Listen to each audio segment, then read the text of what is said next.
कभी कभी जिंदगी के सबसे बड़े क्वेश्चंस सबसे छोटी जगह से आते हैं, जैसे बाथरूम। और आज का सवाल है, क्या सबसे बड़े आइडियाज सिर्फ तभी आते हैं जब हम फ्लश करने वाले हों, या फिर नींद में जाने से बस कुछ सेकंड्स पहले? साइंस कहती है हाँ, कॉमन सेंस कहती है क्वाइट रिलेटेबल। सोचो, आप एक ग्लोबल इनोवेशन समिट में बैठे हो। स्टेज पे एक स्टार्टअप फाउंडर कहता है, our $1 billion idea came to us while I was pooping.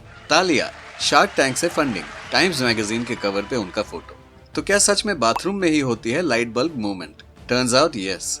नमस्ते दोस्तों, आज के वीडियो में हम जानेंगे कि क्यों अक्सर बड़े आइडियाज ऐसे जगहों पे या सिचुएशंस पे आती है जब हम बिल्कुल एक्सपेक्ट नहीं करते हैं। अपना टाइम वसूल एंटरटेनमेंट और कुछ नया सीखने के लिए वीडियो को आखिरी सेकंड तक जरूर देखें। ब्रेन जब आपको काम करने से छुट्टी देता है, तब आपको काम की बातें सूझने लगती है। बेसिकली जब आप खुद से बोर हो जाते हो, ब्रेन बोलता है चल बेटा कुछ रेवोल्यूशनरी सोच ले। तो ग्रेट आइडियाज आते कब है? साइंस की माने तो ये आइडियाज इन मोड्स में आते हैं। डिफॉल्ट मोड नेटवर्क, जब आप किसी के साथ ब्रेनस्टॉर्मिंग कर रहे हो। हिप्नागॉगिक स्टेट, मतलब नींद के पहले का वो कंफ्यूजिंग चंद लम्हों वाला जोन। एंड यस, बाथरूम वाला सीक्रेट मोड। ब्रेन जब आइडल होता है, जैसे ब्रश करते हुए या सीलिंग फैन को घूरते हुए, तब क्रिएटिविटी का पाइपलाइन खुल जाता है, क्योंकि तब ब्रेन मल्टीटास्किंग नहीं कर रहा होता है, सिर्फ ड्रिफ्टिंग कर रहा होता है, जैसे आप मंडे मॉर्निंग्स को करते हो। और अगर आपको लगता है कि ये सिर्फ आपके साथ होता है, तो आइए मिलते हैं कुछ ऐसे लीजेंड्स से जिन्हें दुनिया ने सिर्फ इसलिए याद रखा क्योंकि वो कुछ कर नहीं रहे थे। Archimedes, the naked genius. बंदा टब में चिल कर रहा था, वाटर ओवरफ्लो हुआ और वॉयलर बोयेंसी प्रिंसिपल तैयार हो गया और बंदा एक्साइटमेंट में नेकेड ही रोड पे भाग गया। चले टेढ़े मेढ़े से रस्तों पे नंगे पाँव रे।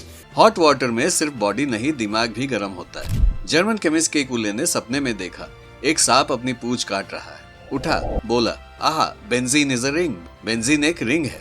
केमिस्ट्री सपने में आए तो उसे इग्नोर मत करो, वो IIT का शॉर्टकट हो सकता है। श्रीनिवासा रामानुजन, इन्हें सपनों में फॉर्मूलाज मिलते थे। उनका कहना था कि देवी ने दिया। जब हम सपने में पिज्जा देख रहे होते हैं, ये लोग ऑलरेडी कैलकुलस देख चुके होते हैं। आइंस्टाइन, ट्रेन के विंडो के बाहर देखते देखते थ्योरी ऑफ रिलेटिविटी रेडी कर लिया। क्या सोच रहे थे उस वक्त? क्या मैं लाइट के साथ ट्रैवल कर सकता हूँ?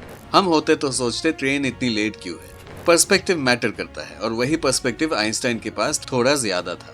J.K. रोलिंग, ट्रेन में बैठे बैठे बोर हो रहे थे और खिड़की से बाहर देखा और सोचा एक विजिट स्कूल हो तो कैसा होगा। इस सोच का नतीजा हैरी पॉटर। तो इंडियन रेलवेज की डीले कभी कभी बेस्ट सेलिंग नॉवेल का रीजन हो सकता है। तो अब तक हमने क्या क्या जाना, आपको याद है ना? भूल गया सब कुछ, याद नहीं अब कुछ। सबसे बड़ा सवाल, ऐसे आइडियाज तब ही क्यों आते हैं जब साथ पेन नहीं होता, और जाते क्यों है कुछ ही सेकंड्स बाद? Simple answer, short term memory.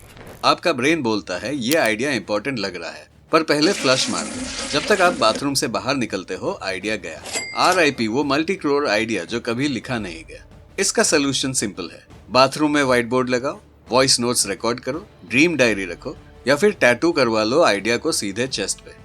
तो अगले बार जब कोई बोले ब्रो मैं वॉशरूम गया था और एक आइडिया आया, उस पे हंसना मत। वो नेक्स्ट आर्किमिडीज हो सकता है, या कम से कम नेक्स्ट जोमैटो फाउंडर।